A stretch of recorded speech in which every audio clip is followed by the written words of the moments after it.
Assalamualaikum warahmatullahi wabarakatuh. Halo, perkenalkan namaku Mariska dari Mandua Cianjur. Beberapa waktu yang lalu aku habis baca novel Ancika karya Pidi Baik dan aku bakal ngasih review tentang buku ini. Jadi secara keseluruhan, novel ini tuh menceritakan tentang kisah remaja si tokoh utama, si Ancika ini, ketika dia masih 17 tahun. Nah, kita tahu di sini kalau Ancika adalah pacarnya Dilan setelah Dilan putus sama Milea. Untuk bukunya sendiri masih dilatar belakangi di Bandung dengan tahun 1995. Yang paling menarik dalam buku ini menurut aku si tokoh utamanya sendiri, si Ancika. Kenapa? Karena dia ini bukan tipikal pemeran utama yang didesain terlalu sempurna gitu. Aku bisa menyimpulkan bahwa Ancika ini memang tipikal strong female character. Yang aku maksud dengan strong female character adalah bukan tipikal pemeran utama yang tahan banting, tomboy, atau rebellious gitu ya. Cuma dia memiliki kemandirian dalam berpikir dan juga bertindak. Kalau zaman sekarang tuh kita kenal sama istilah people pleaser kan. Sementara Ancika ini kebalikannya, dia nggak bakal ngelakuin apa yang orang lain suruh kalau misalkan dia emang nggak mau gitu. Dan dia bakal nunjukin kalau dia nggak mau. Ibaratkan she always stands on her ground. Nah, kayak yang aku bilang sebelumnya nih, aku bilang kalau Ancika bukan tipikal pemeran utama yang sempurna-sempurna banget kan. Ancika ini kan orangnya suka belajar ya teman-teman. Anaknya rajin, tapi dia masih suka loh minta tolong ke Dilan buat ngerjain tugas-tugas sekolahnya. Terus meskipun sebagai anak SMA, Ancika ini punya pemikiran yang dewasa banget.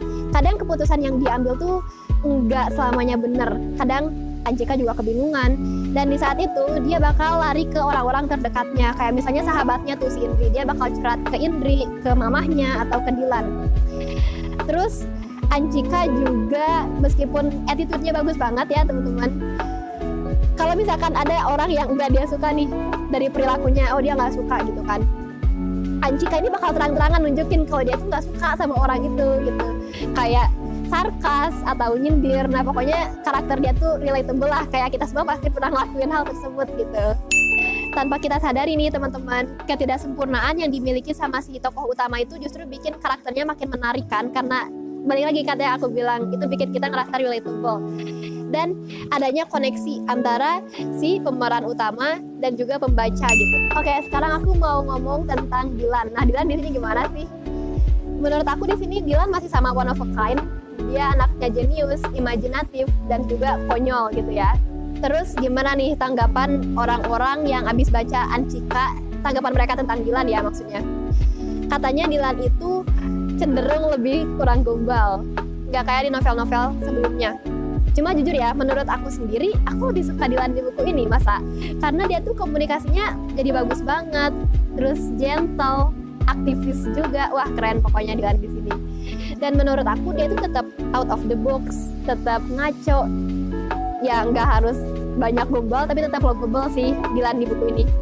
Aku baca buku ini tuh kayak seiring berjalannya waktu, Dilan makin keren karena progresnya nih dari anak yang selewengan, sekarang itu dia jadi aktivis yang berkontribusi banyak di bidang pendidikan dan politik, dan itu bikin Dilan jauh lebih atraktif menurut aku.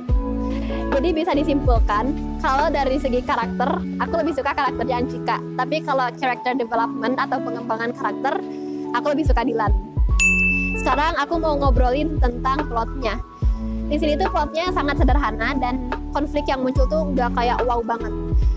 Cuma aku suka sih karena di situ aku jadi bisa fokus sama pengembangan dari masing-masing karakter dan bisa perhatiin detail-detail kecil, kayak misalnya keintiman hubungan antara si karakter dengan keluarganya, sahabatnya, dengan pacarnya. Nah itu tuh menurut aku penting sih. Menurut aku pribadi, external konflik yang dibangun terlalu dramatis itu bikin ceritanya jadi nggak realistis gitu.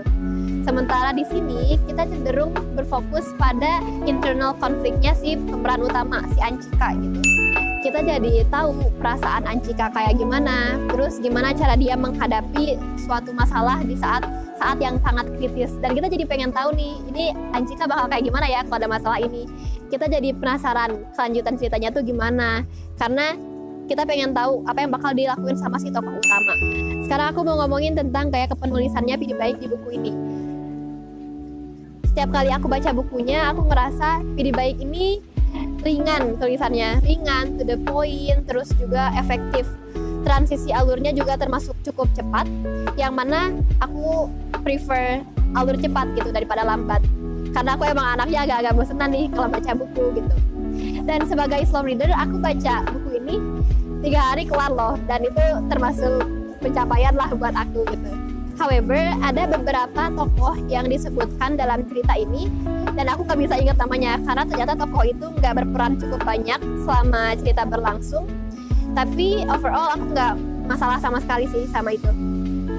Aku rate buku ini 4 dari 5. Aku definitely bakal baca lagi sih karena sumpah asik banget, dan aku juga suka sama tokoh utamanya, Anchika dan Dilannya juga aku suka karena mereka juga ngasih inspirasi buat aku supaya bisa belajar lebih lanjut, karena mereka dedikasinya ke dunia pendidikan tuh keren banget teman-teman.